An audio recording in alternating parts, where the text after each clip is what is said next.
Hello, everybody. I hope all finds you well and happy Tuesday. So excited to join with you here for 30 minutes. And welcome. Hello, Ali. Hello, Rose. Hello, everyone. How are you? I hope you have all had a fantastic. Welcome to the Healing Through Love show. Hello, ladies. Hello. Welcome to the Healing Through Love show. We're here to increase awareness within the community about providing family and domestic violence survivors with a soft place to land and to offer advice on services available to these survivors and their families. We have many local businesses and service people who generously pay it forward at our Pamper Days by providing their time and resources at these events. And each week on this show, what we do is we interview one or two of our wonderful supporters of our Pamper Days to learn more about their personal journeys, about their businesses, and how they support Healing Through Love to assist survivors. So I'm going to be doing the interview today, and the wonderful Rose is going to be going off and doing all the background fun, and Charlene, you're going to go and have some fun on Facebook doing a bit of commenting. So thank you, ladies. So I would love to introduce you to today's guest. We have Diane KlemGoode coming on today. Now, Diane is a speaker and wealth coach, as well as the founder of the Good Property Group. Diane's passion for the property market was actually ingrained at 5 years of age, as she saw it as a way to escape her abusive household. And being so young, she knew that all she wanted was to buy a home where she could feel safe, but she knew that she needed a substantial amount of money. And Diane is a very strong advocate for females taking charge of their finances, educating themselves, having a financial vision, goal setting, action taking, and being supported along the way. She loves helping females become empowered to start investing and create the freedom that they deserve. Hello, Diane. How are you? Welcome today. Hi, Ali. Good, thanks. How are you? Oh, beautiful, darling. I'm really, really looking forward to the conversation we're going to have today. So before we go any further, would you like to tell us a little bit more about yourself and your own journey? Okay, thank you. I was brought up in a family of six. There were six of us in a small two-bedroom semi. So we were very much working class. My father was an abusive alcoholic, and my mother was had a few narcissistic sort of tendencies as well. There was one event when, as I said, when I was 5, when there was a situation that I was laying on my back and my mother was actually strangling me. That was the time I knew within that household, the one safe person I thought I had really wasn't there the way I thought. So that's when it engraved in me that I wanted to live somewhere safe and somewhere that there wasn't any abuse happening. So, of course, being at 5, you don't know, anything. You just know you go to the shops and buy something. So I thought a house looks big and I needed a lot of money. So from then on, I did, at that age, all the, your pocket money jobs. I saved all my, all the money I earned. And then I actually progressed on to becoming a woolly checkout chick at the age of 15 as soon as I could. I stashed that money, progressed on to leaving school at 17. I had to go to business college, which is something I didn't want to do, but I thought, okay, that's a way out to get more cash. Within 6 months of working, I bought my first property, which was a block of land. From there, I progressed on to buying a property portfolio that covered residential and commercial using different strategies. I worked 2 full-time jobs. So I worked the morning shifts at one, the night shift at the other, and I worked weekends as well, because that to me was, if I could financially survive no matter what circumstance, I was going to be okay. So I did that as well. And then I progressed to 2 marriages. The first one had its own sort of form of more mindset sort of abuse. And the second one covered a fair few different parts. Started off all great and then, of course, sort of went sort of downhill. That was the one I think that took the toll the most psychologically, and, I sort of lost myself and lost my confidence and what I wanted to do and sort of self-worth, that sort of, everything sort of, took effect. But then I decided to take control. Enough, there was an incident one day and I thought that's enough, and I reached out, got a wonderful coach. And, within went away for a 5-day sort of retreat. Within 2 weeks, I moved out and taken control with my kids. And so that's why I've also sort of gone back. I've gone into coaching as well, because I believe that if you can control your finances, if you've got some backup, then you're stronger, and you've got that exit strategy as well. You know, you've got the finances behind. Yeah, that's a really. I'm amazed that you started with that mindset of the finances from so young. I think that's absolutely incredible, and that you have literally since childhood saving your pocket money. You know, your first time job started creating that financial freedom for yourself, which is really, really interesting. So tell us a little bit more about your business and how it helps survivors, Diane. Okay, with my coaching, what I do is I cover sort of all facets.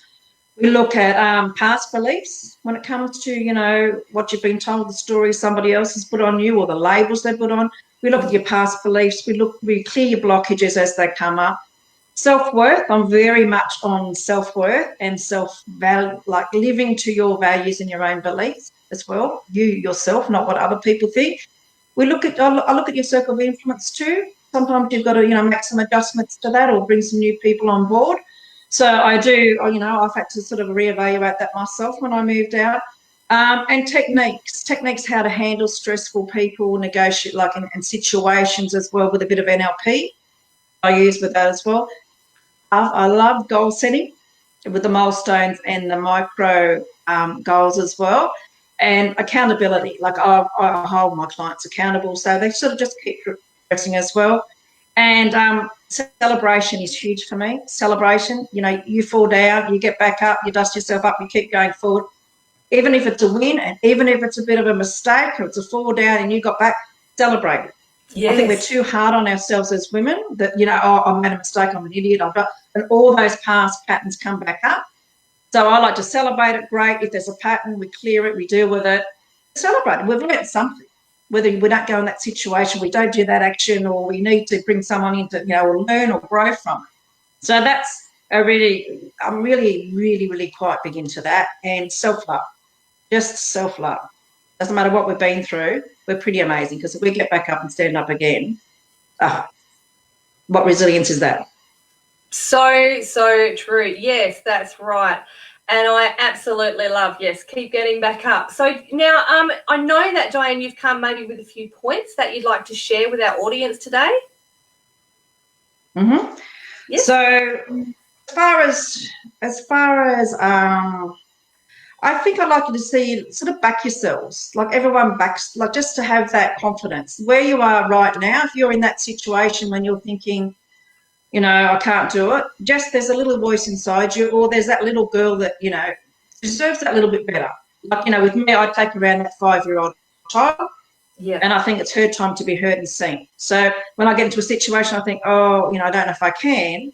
Well, she can, and she deserves it. So just find that little thing inside you, find that inner strength, back yourself. Please back yourself. You may not know how to do it, you know, who you need to know, what steps next, but just you're here, and the next step where you're going to be. And just focus on that end goal where you want to be, and value yourself. Please value yourself. Yes. That's huge. And sort of, you know, surround yourself with a network of support. You know, you don't need one person to support you. You know, if you can reach out for that, someone to lean on even is, you know, it's invaluable. Yeah, it's very important. And there's one thing that I say a lot to, you know, whether it's through Healing Through Love or through my own business, is that, you know, just because I personally had to do it alone doesn't mean that other people have to do it alone. You know, there are so many of us like you, like me, Charlene and Rose out there, you know, offering support to all these fantastic women. And one thing that I wanted to speak to you about specifically, and I know we spoke about this previously before the interview, was that you work, so you're a money and you're a mindset coach. Now, a wealth coach, beg your pardon. Now, we spoke about the fact that there's a bit of a misconception or preconception, if you like, that people who come from abusive relationships don't have money. Would you like to speak to that a little bit? Okay, I think abuse knows no boundaries, really, and it's not. There's no class to it. You know, there is a lot of women out there, and I mean, it's very easy to put a front on. Like once you walk outside that front door, you think, you know, okay, we'll just lock that abuse away. No one knows, because no one knows what happens behind closed doors. Yeah. And I've had now a lot of women coming to me that have, on the surface, perfect lives. You know, they have the nice home, they have all the wealthy appliances and the designer clothes. The kids are in private schools, driving, you know, the Mercedes or the Porsches or the, you know, four-wheel drives. But little do you know, because that is their persona. That's the front they put on to their friends, to their families. And it's also for the protection of their kids, because the children don't always know. Sometimes abuse does happen when they're out of the house. It can be quite destructive. It can be just kids go to school and things can happen, you know, and the mother holds it together. Because, it's fair enough. Sometimes that's the situation, but it does also lead to times when they actually are spending nights in the car. You know, they don't want, when it gets to the stage they can't go home and they think they've got nowhere to turn to. Next thing you know, there's the 24-hour McDonald's. You can go and that's a bathroom facility. They can wash and clean there. You know, they sort of hide it. So I'm quite shocked that, you know, that it's, especially if the husband has control of the money, you know, he can make sure he pays them to keep the front, or he can just turn around and do the financial abuse growth. But, you know, their school fees aren't paid. So then it starts affecting the kids because, you know, somehow they find out. Not always do they just send out the email, so I'll give a letter to the child. And everyone knows in that class, that's the school bill. You haven't paid it. Well, you know, they're basically not being able to graduate because they're so far behind their school fees. So I have had, there's a fair few women coming to me lately like that. So what I'd just like to say is to also, it's not a sign of weakness to ask for help. Yes. I had to learn this myself. It's a sign of strength. You know, you think you're embarrassed and you can't, but if you ask for help, you'd be amazed at people that are going to reach out to you. Because if you put it on front, nobody knows. You know, they don't know that. And, you know, and you might also be helping them because maybe they're going to do something as well, or they know another friend. And then you can sort of be put together, you know. People will help each other out as much as you can. So find sort of some support, find out a good mentor, you know, if it's somebody that's been through that as well. And, you know, if you can work on your skill set, if you've had something you like, sort of a career that you've let go, whatever, you can sort of upskill a little bit more on that so it's current, or look at some sort of skills that you can add as well. So you sort of, you know, your confidence is growing as well. It sort of makes your transition a little bit easier as well. And learn where that money's going. So you've sort of got some resources about where it is, or, you know, when you get further down the road. Yeah, so they would be the types of things as well. I am going to assume that you help your clients with as well, is that you would help them to kind of, what am I trying to say, to prepare for, you know, something, if something was to happen, for even an emergency, you know, not wanting to say that it's going to happen, but yeah.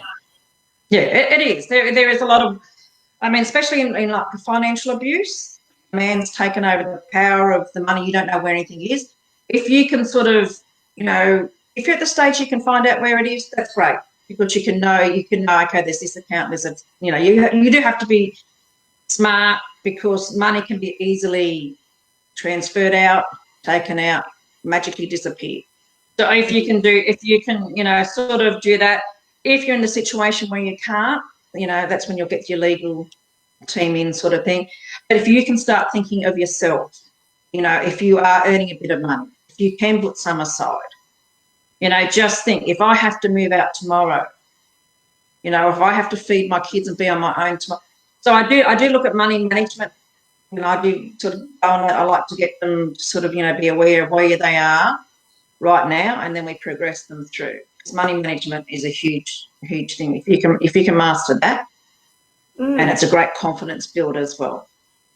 I have to 100% agree with that, because I don't know if people realise that my own story now, you know, I left my husband and I had literally $200 in my pocket because he had taken control of the finances, and I had 2 young children to support as well. So, you know, it was a very difficult situation, which has actually now, and I'm sure you would hear this kind of story a lot, Diane, is that I have now, you know, 20 odd years down the track, come to be extremely financially independent, even though I'm in a committed relationship.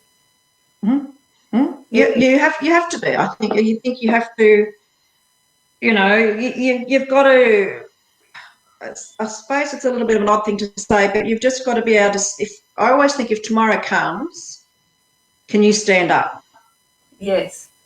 Emotionally, financially, how's your family? Can you feed your family and pay the bills? Even if it's to the minimum, it doesn't matter. But can you, if you get into another situation, like say if you walked out of one and you got into another, you know, the pattern continues and you attract that same person. Are you ready for it? If you have to get out? Yeah. You know, I like the scenario that you may go through some stuff, but you strengthen yourself up, you educate yourself, and you know where you want to go. You have your plans, and then you sort of bring in a partner that complements you. You know, you don't drag them up. You bring in someone that complements you and strengthens you. I like a very close friend told me this story of, it's like 2 trees. And you've got the trunk, and underneath the soil is the roots, and the roots intertwine and you support each other. And then you've got the trunk, and then you've got the leaves and the branches, that you can have a bit of your own life. You can have your independence, but the trunk is your strong and the roots is the support. And that's what your relationships, I think, should look like. Well, that's good to hear, because that's exactly what mine looks like. That's what I feel it looks like anyway. So that's it.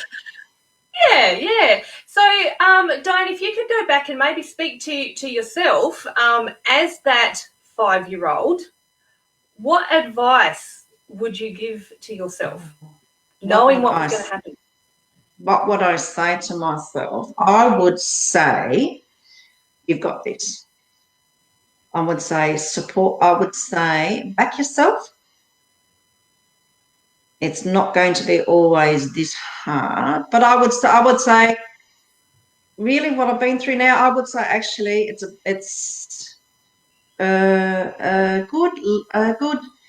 gift. I find, like, I know it's a strange thing to say, but I think being through that and to where I am now, I'm grateful.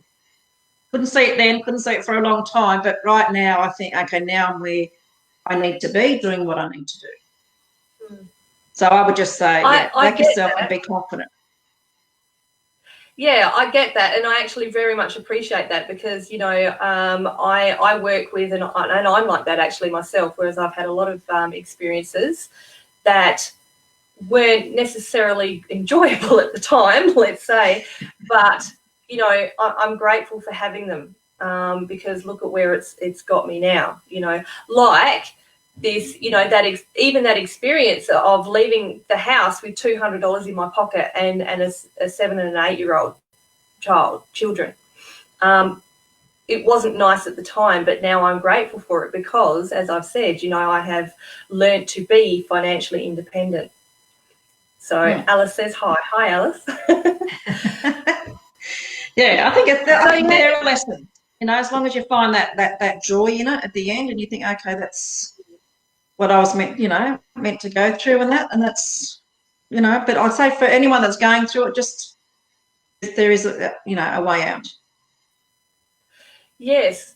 So do you have any other advice for people who might be in an abusive situation at the moment, who, you know, maybe, let's say, on the outside look financially wealthy, but they've actually, you know, they might be experiencing a bit of financial abuse? Do you have any advice to those women out there? Yep, I do. I would say find your support. Find your true support. Find, even if there's that one person that will listen to and won't judge.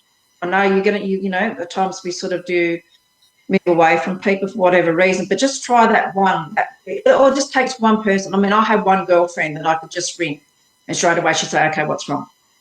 You know, and you could tell that one person you can tell anything to, no judgment, no shame, no requirement to give anything back to that person. They're just there, they'll listen to you, they will support you. Find one that won't enable you, you know, there's some people that will say, oh, well, you know, especially if you don't have any bruises on you, they'll say, oh, well, you know, he's not hitting you. Well, no, there's all different forms of abuse. You know what I mean? If he's taking control of your finances and you've got no money to buy dinner for your kids, it is a form of abuse. So don't hang in there because, you know, there's no bruises because people want to see things. So I would say don't go to the enablers, go to the ones that will actually support and strengthen you and lift you up. And it'll actually, you know, I sort of think learn your money management skills, do the upskilling, do all of that sort of thing as well. And just keep yourself focused and get, you know, a plan. You must have a plan. And if you can have your support in on that plan as well, you know, so you know, okay, if this happens, go to this location, you know where things are in the house, where those your paperwork and your maybe it's your jewelry, whatever it is, you've got them in a place so you're ready to go quick. Just think if you've got to get out, you have to get out in like 10 minutes. So you now need to know where everything is, where everything's packed, so you can get out as quick as you can. So just have a plan, have everything in place, and then if you need to, if you want to, it's easier. And it's quick. Yeah, absolutely. And here we go. There's a good question from Rose. What advice could you offer to men that are going through the same type of abuse? Because yes, we do have to acknowledge that it's not just women as well. What advice I'd say to men? I would say the same thing really, because it's not, you know, it's just one gender. Abuse isn't just like one gender. So I would say the same thing, exactly the same thing. Just, you know, it's your support, it's your self-belief too. Work on your self-belief, because if you're in that situation, you're not feeling great about yourself and have the confidence, you know, you might be carrying around shame or whatever, and you're carrying all those labels or beliefs other people have put onto you. So I would just keep working on your mindset. You know, even that's a book you can read, or it's, you know, something, if you've got to be discreet, something you can watch. Something, you know, the same thing. Have your plan, have your support. Make sure it's, you know, strong support that'll make sure, okay, and hold you accountable. This is what you said you're going to do. This is what you got to do. And just go through that process as well. Yeah, that's right. And I'll take you back. I know I've spoken about this a bit too, but I do think support is extremely important. And you did say support from someone who is not going to enable the situation. I really respect that you've said that, because I have also had the experience where, you know, someone has enabled me. You know, they haven't. It's not like they've been helping in any way, if that makes any sense. And well, it's out of love, I suppose. Some people, they don't know how to react. So they just think, you know, like a certain person said to me, look, you know, well, there's no hit you.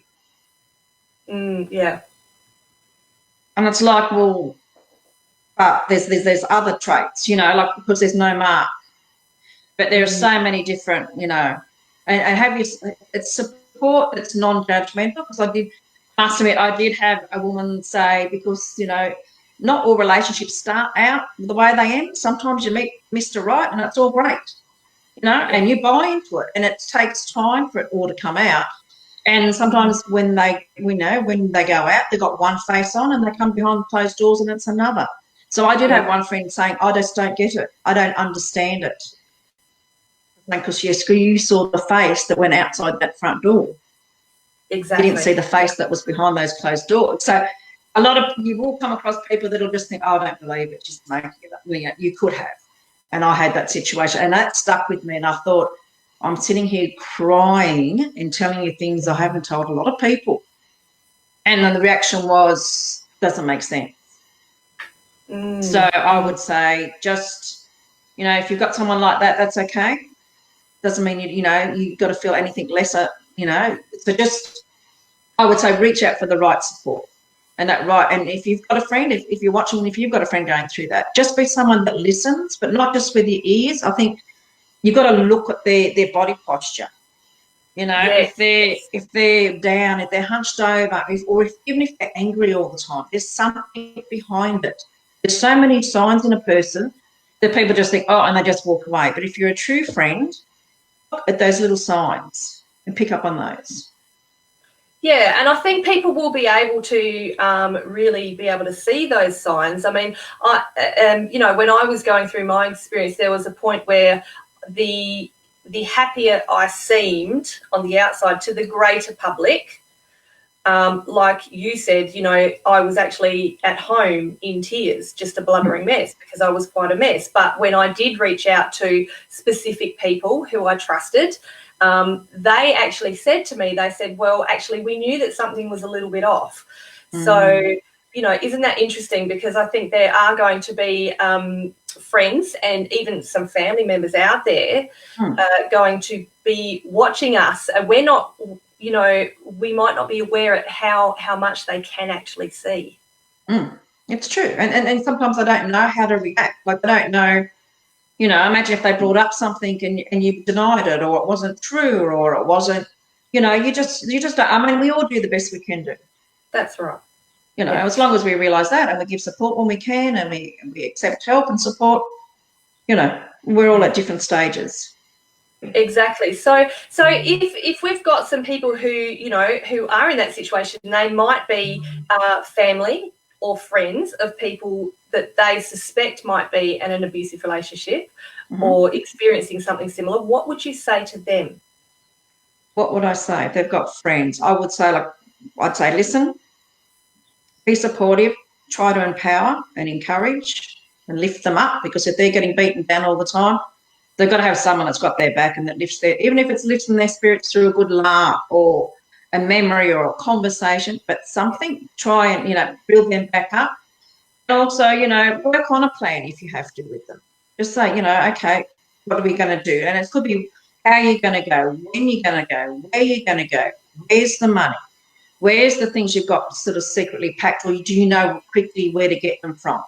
And, you know, and there is actually, I've seen now a movement that's, if you're talking FaceTime or Zoom, I don't know if you've seen it, and you sort of, the woman just brushes her hair and she just puts one finger down, and that's a sign it's time. And I think that is fabulous. Yeah.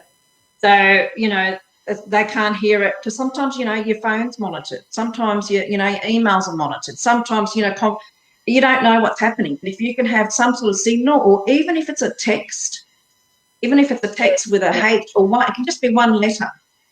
Great. And send it to that one person. They know when they get that, it's time. So that's what I would. Yeah. Beautiful. Fantastic advice you have given to us today, Diane, and we really, really appreciate you coming on to speak to us. Now, do you have an offer or anywhere you'd like to direct our audience to go to where they can find out more about you? I do. I've got a free coaching session, and we'll go through and we'll have a look at I'll look at how balanced your life is. We work out what you want to work on, and we just do a lot of looking at where you're at, where you want to be, 6 months planning, 12-month planning, what steps, actions you can take, and then we move forward from there. And you can contact me through, you know, Diane@goodpropertygroup.com.au or Diane KlemGoode, you know, on LinkedIn as well. You know, I'm quite happy to reach out and help. I've been there, and I've had, you know, I've had one person to turn to, so I'm here.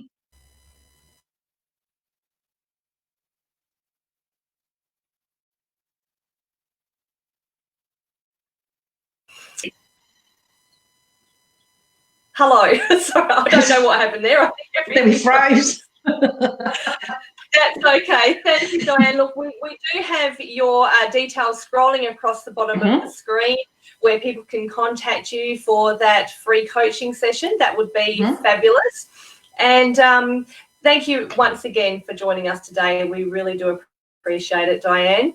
And if you would like to learn more about Healing Through Love, or if you'd like to get involved in the Healing Through Love show, or on our Pamper Days, which our Pamper Day for 2021 is now going to be in May, we would love to have you go to our Facebook page Healing Through Love, or you can contact us at hcladelaide@gmail.com. So once again, thank you for joining us today. We look forward to spending lunchtime with you again next week. And we will now have a word from our sponsors. Thank you. Bye, everybody.